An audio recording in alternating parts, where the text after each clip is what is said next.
Muling pinalutang ni Senador Amy Marcos na posible po raw na gamitin ang 2026 national budget para po pagulungin muli ang impeachment complaint laban kay Vice President Sara Duterte.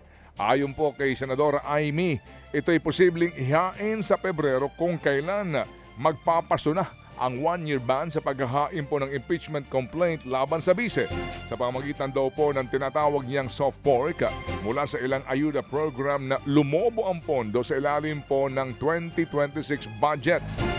May natanggap para po ng impormasyon si Senador Amy Marcos na napangakuan ng soft pork ang ilang kongresista mula sa ayuda program. Pumalag naman si House Committee on Public Accounts Chairman Terry Ridon sa mga aligasyon ng senadora. Wala raw pong ipinapangakong proyekto sa mga kongresista daw. Maliwanag po naman at mabigat din daw ang mga ebidensya sa impeachment case. Kasama dyan ang questionableng paggasta sa confidential fund ng DepEd at Office of the Vice President. Pero kung pumabor man daw ang hukuman o Supreme Court sa motion for reconsideration po ng Kamara, hindi na po raw po kinakailangan pa ng panibagong impeachment complaint. Itutuloy lang daw ang naunang impeachment process sa Senado. Samantala, pinabulaanan po ng Independent Commission for Infrastructure o ICI ang lumutang na balitang bubuwagin na daw sila.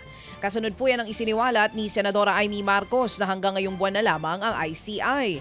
Ang paglilinaw po ni ICI Executive Director Brian Hosaka, wala pa silang natatanggap na impormasyon ukol dito mula sa palasyo.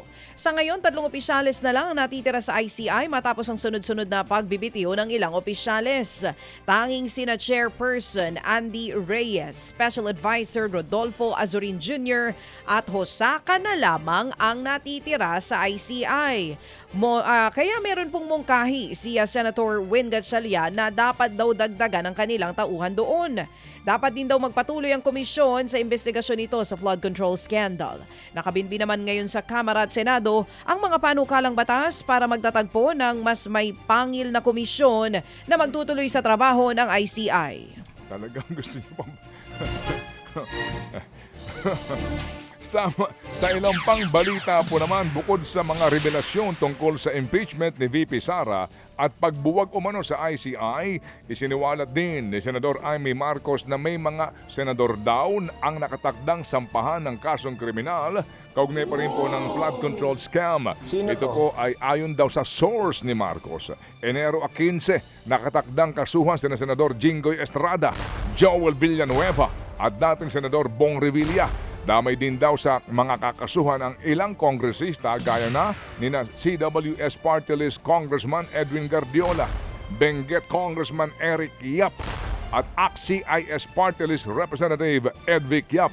Matatandaan pong unang lumabas po sa pagdinig ng Blue Ribbon Committee ang aligasyong tumanggap umano ng kickback sina Estrada, Villanueva at Revilla, pero ang mga ito ay todo ang tanggi. Sa ibang balita, sinita po ng Commission on Audit o COA ang higit 400 million pesos na medical equipment na pinabayaan lamang daw na nakatiwangwang ng Department of Health noong taong 2024. Batay po sa 2024 annual report ng COA, isinisisi nilang nangyari sa kawalan ng maayos na plano at kakulangan sa koordinasyon at monitoring ng DOH. Inalmahan naman agad ito ng DOH. Ang depensa po ni Health Secretary Ted Herbosa taong 2024 pa inilabas ng COA ang report na ito. Isang taon na raw ang nakalipas kaya pihadong marami na ang naayos dito. Yun nga lang, wala pang naibigay na updated report ang DOH tungkol sa mga nakatiwangwang na medical equipment. Malabo rin daw ang sinasabi ng auditor na wala silang well-structured plan. Bago pa raw kasi maisamang budget sa National Expenditure Program, nakadetalye na ang plano ukol dito. Samantala po naman kahit daw no show sa Senado, ng halos 2 buwan na ay nagtatrabaho pa din daw si Senador Bato de la Rosa ayon kay Senador Amy Marcos. Paliwanag po ni Senator Amy, nakakapirma pa rin daw si Bato ng ilang dokumento. Noong una nga po'y sumasagot pa raw sa kanya si Senador Bato, pero ngayon daw po hindi na ho dahil posibleng natitrace daw ang kanyang cellphone. Kaya ang kinukumusta na lamang daw ng Senador ay ang may bahay ni Senator Bato.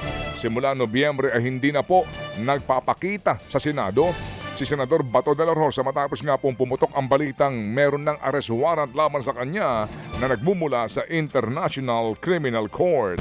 Mga kapatid, brothers and sisters, saan ka pa? Dito na tayo sa totoo. dito na tayo sa True FM. Mga kapatid, mag-subscribe and follow po kayo sa social media accounts ng True Network PH. Yan po kami. Hanapin nyo lang True Network PH, Facebook, Instagram, YouTube, TikTok, and podcast.